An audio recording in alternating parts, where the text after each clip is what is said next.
Proxy শক্তি, তাদের মাধ্যমেই এটাকে বাস্তবায়ন করা হয়েছে। কারণ কি, উদ্দেশ্য কি বলা হয়ে গেছে, না বললে আমরা এটা জানি। এখন আমরা যেটা মনে করি সেটি হচ্ছে যে তদন্ত কমিশন হয়েছে, তার নাম হচ্ছে স্বাধীন তদন্ত কমিশন। আজকে তদন্ত কমিশনের যিনি চেয়ারম্যান, তার সাথে আরেকটি প্রোগ্রামে গিয়েছিলাম। তিনি ওয়াদা করেছে যে উনি যথাযথভাবে সত্য উদ্ঘাটিত করবেন এবং সঠিক তথ্যের মাধ্যমে দোষীদের যার যতটুকু দোষ আছে সেভাবে সঠিক বিচারের জন্যে উনি উন্মুক্ত করবেন। আমরা আজকের দিনে এখানে তার এই বক্তব্যকে সত্য হিসাবে প্রমাণিত হোক এটা চাই। তবে একটি কথা দাবি করি, এটার জন্য আর কোনো সময় নেওয়া কোনো সুযোগ নেই। দি আর্লিয়েস্ট দি সুনেস্ট এটা রিপোর্ট প্রকাশিত হওয়া উচিত। জামাত ইসলামী এই ঘটনার সুষ্ঠু, সঠিক এবং দ্রুত বিচার দাবি করছে। প্রিয় ভাইরা, সিঙ্গাপুরের একটি প্রতিদল জামাত অফিসে এসেছিল, আমরা অনেকে জানি। সেখানে দলনেতাকে আমি জিজ্ঞাসা করেছিলাম যে 1967 সালে সিঙ্গাপুর স্বাধীন হয়েছিল, আপনারা জানেন, তারপরে এত দ্রুত তোমরা কিভাবে উন্নতি লাভ করেছ? সিঙ্গাপুর খুবই ছোট দেশ, ওয়ান সিটি ওয়ান স্টেট, বিমান টেক অফ করলেই অন্যের বর্ডার গিয়ে পড়ে। তিনি খুবই তড়িৎ, ডিসাইডেড এবং খুব সিম্পল সহজ একটি জবাব দিয়েছিলেন। সেটা হচ্ছে, আমাদের জাতির সৌভাগ্য যে আমরা একজন যোগ্য, দেশপ্রেমিক, সৎ নেতৃত্ব পেয়েছিলাম, যার নাম হচ্ছে লি কুইন। তার জীবনী এত বড় আমি পড়েছি, বাংলাদেশেও পাওয়া যায় ইংরেজিতে। তার বিপরীতে আমরা পেয়েছিলাম অসৎ, অদক্ষ এবং দালাল নেতৃত্ব। এবং এটি শুধু বাংলাদেশের স্বাধীনতার পরে নয়, 1947 সালে আমরা একবার স্বাধীন হয়েছিলাম, কিন্তু আমাদের স্বাধীনতা পূর্ণাঙ্গ হয়। 1971 সালে আমরা বহু রক্ত দিয়েছি, আমরা স্বাধীন হয়েছিলাম, কিন্তু সে স্বাধীনতাও পূর্ণাঙ্গ হয়নি।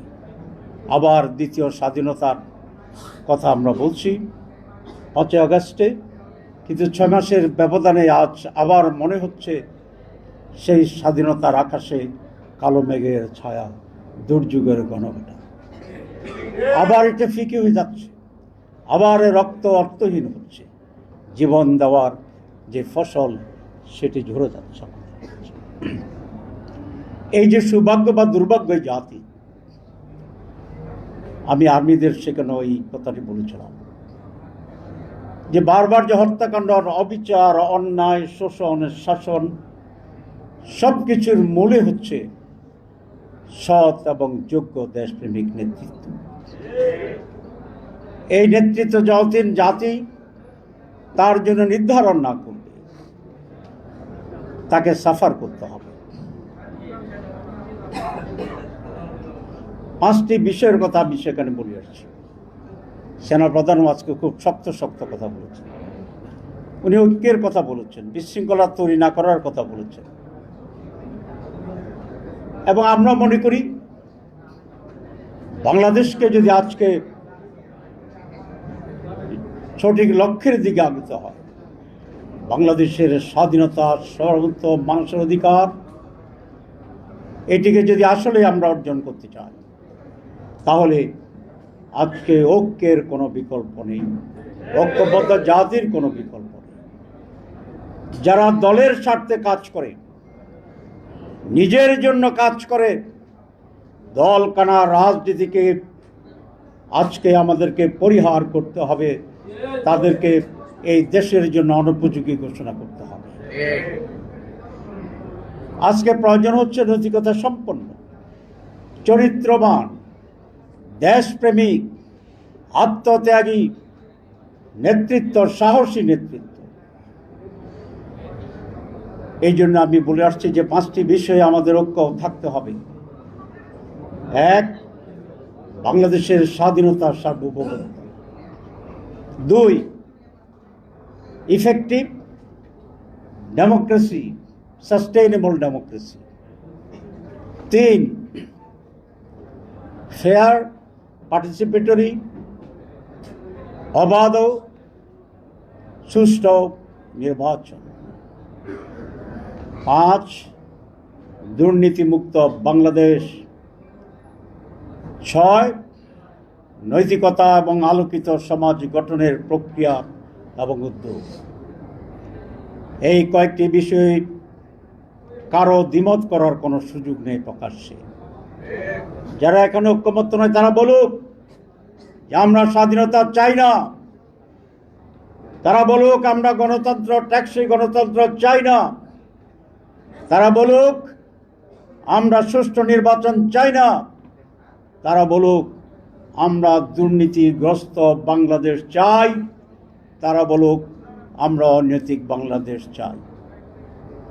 এই সাহস যদি বলার না থাকে তাহলে এই কয়েকটি বিষয়ে সকল দলকে, বুদ্ধিজীবীদেরকে, স্টেক হোল্ডার্সদেরকে আজ একই প্ল্যাটফর্মে এসে জাতির কাছে অঙ্গীকার করার জন্য আমি আহ্বান জানাচ্ছি। আমরা অঙ্গীকার করে হাতে হাত ধরে বিএনপি, জামাত ইসলামী, অন্যান্য ইসলামী দল, বাম রাজনীতি যারা করেন, আমরা মনে করি বাংলাদেশের সকল মানুষের রাজনীতি করার অধিকার আছে। যারা আজকে নতুন দল আত্মপ্রকাশ করছে আমরা শুনছি, আমরা তাদেরকেও ওয়েলকাম জানাই। কিন্তু এই 5টি 6টি বিষয়ে আমরা আসুন একটি ফ্যাক্টরে দাঁড়িয়ে জাতির কাছে অঙ্গীকার এবং ব্যক্তিকে, দলকে, নিজেকে, নিজের কর্মীদেরকে, মানুষকে আমরা কয়েকটি বিষয়ে না বলার জন্য ঐক্যবদ্ধ করি যে আমরা চাঁদাবাজি করব না, নো টু চাঁদাবাজি। এটা কোনো দলের বিরুদ্ধে কথা নয়, এটা কোনো দলের পক্ষে কথা নয়। চাঁদাবাজি করবেন না, এটা কি কোনো দলের পক্ষে? এটা কি কোনো দলের বিরুদ্ধে? আমরা অনৈতিক হব না। আসুন আমরা একসাথে বলি। আমরা যখন বলি দেশে চাঁদাবাজি থাকবে না, কেউ কেউ মনে করেন আমরা তাদেরকে কন্ডেম করছি। কেন? আপনারা কি নিজেদেরকে সেভাবে চিহ্নিত করেন? আমরা তো বলিনি আপনাদের কথা। আপনারা জানেন একটি গ্রামে হাঁস চুরি হয়েছিল একটি। কোনোভাবেই হাঁস চোরকে রিকগনাইজ করা যাচ্ছে না। জুমার দিনে ইমাম সাহেব খুতবায় বললেন, যিনি হাঁস চুরি করেছেন তার চুলের ভিতরে হাঁসের একটা পালক দেখা যাচ্ছে। হঠাৎ করে এক ব্যক্তি মাথায় হাত দিছে। তাহলে চোরকে প্রমাণের দরকার আছে? আমরা যখন বলি চাঁদাবাজি করবেন না, আপনারা চুলে হাত দেন কেন? আপনারা মাথায় হাত দেন কেন? আর